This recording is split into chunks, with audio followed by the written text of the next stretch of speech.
This newly updated Hunter build confuses everything. You'll be running around in endgame PvE whilst underpowered with infinite invisibility, while maintaining a pretty good DPS output. And it doesn't matter if you want to use this build solo or with a team, because you'll be able to achieve both while keeping the same setup. There's actually quite a few different ways you can use this build as well, and we will get to that very soon when we do go over the setup, but this is my main build that I use all the time when I play as a Hunter in Master activities and GMs. So guys, be sure to leave a rating, comment what your best Hunter build is for the Void subclass, subscribe and share for more, and now let's become an invisible ninja.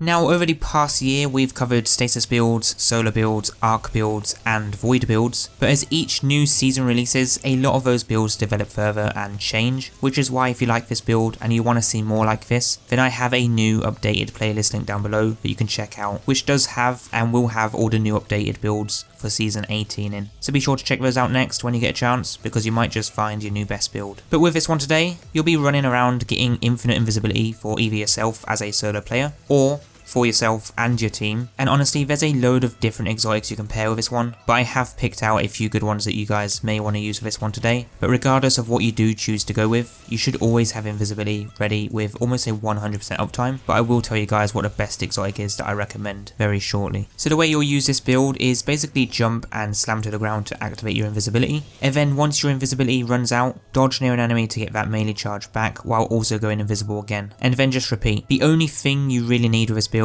is 100 mobility and a few class ability cooldown mods in order to have that invis for a 100% uptime. Now slamming for the invis will grant you invisibility for 10 seconds, while just casually throwing the smoke bomb or dodging will only last for 7 seconds. So when you're using this build, I recommend that you jump and dive to go invisible rather than just throw in a melee charge, so that you have that extended time on the buff. This build is ideal for those who want to easily complete things like a solo flawless dungeon, a flawless raid, a GM, or anything where you might have a lot of ads, or you're someone who finds it hard to stay alive in certain situations, because the way this build is set up with the infinite invis, you'll be able to just vanish whenever you want to and stay hidden for as long as you want until you're ready to get back into the fight again. It's perfect for GMs like the Lightblade, the Proving Grounds, and any sort of activity that has a small space packed with a load of tough ads and bosses that surround you and pretty much overwhelm you pretty quickly. Not only you'll get the infinite invis, but you'll also have one of the best super abilities in the game that deal really good damage, so that's also a bonus too. So getting into the setup of this one, and firstly we'll actually start with the exotic choices here. So the main ones I would usually go with as a solo player is the Sixth Coyote, mostly because you get that second dodge charge, which is really useful if you panic dodge to get away, or you go invisible but then you start shooting ads again before your invis timer has ended, or you generally just want more time being invisible, then this will achieve that for a solo player. The Sixth Coyote is your go-to, but we also have Frostees, although you will have to keep running around in order to have another invisibility ready before the previous one has expired. You also have the Graviton Forfeit, which is another good choice, but if you are more into team play and you're going into more endgame PvE with a team, then I'd go with Omnioculus, as this one will get your invis straight back while also giving them and yourself damage resistance on top. This is perfect for GMs. If you want to instead go the damage route, then going with an Orpheus Rig is the best choice, as this will increase your super's DPS by giving you an extra tether shot with that super that we're using. For the exotic weapon choices, you have Heart Shadow. I mean, if you really want to be a god at invisibility, then this will achieve that. Otherwise, I'd be looking at going with things like an Arbalist, as this will cover your anti-barriers and all match game shields, perfect for solo players. Elite Monarch will cover your overloads,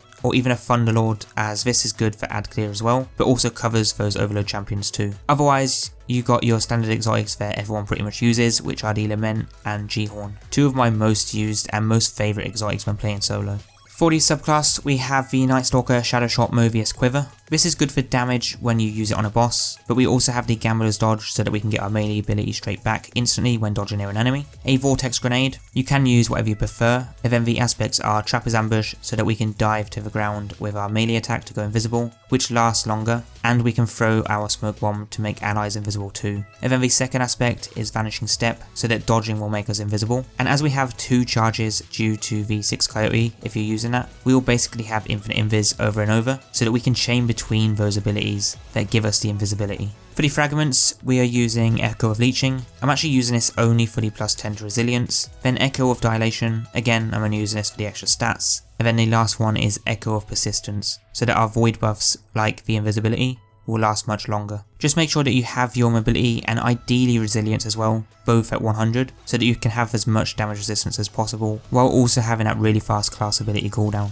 Moving to the main mods, first up we have Reaping Wellmaker, so that we can spawn Void Wells when dodging and getting a final blow with our weapon. And then we'll have Wealth Tenacity, so picking up that Void Well will reduce the damage we take by enemies by 40%. This stacks with other damage resist perks and mods, and then we'll also use those Void Wells on Font of Wisdom for increased intellect to get our super faster, but you can also swap this out and use a Font of Might for extra weapon DPS if you want to. But if you want to use this, then you will have to use Void Weapons to achieve that. The next mod we have is Radiant Light. This is for the plus 20 to our strength stat. You will need this on if you want a triple or quad 100 stat build, and then you'll need another arc mod slotted in, so we're going to be using Powerful Friends for the other plus 20 to the mobility as well. As for the normal mods, starting in the helmet, we have our ammo finder for our heavy weapon that we're using. In the arms, we have Bolstering Detonation, so that we gain class ability energy when we cause damage with our grenade, and then also our champion mods that you need with this. In the chest, we have our damage resist mods like the Thermoshock Plating. If you think you can tank damage like a boss, then you can swap this out to an ammo reserve mod. It's completely down to personal preference. But for the legs, you'll want your scavenger mod on, so you can get more ammo from ammo drops. And then lastly, in the class, we are using the utility Kickstart for the instant energy to our class ability when we dodge, which will be really useful along with distribution, because you will be dodging near enemies anyway,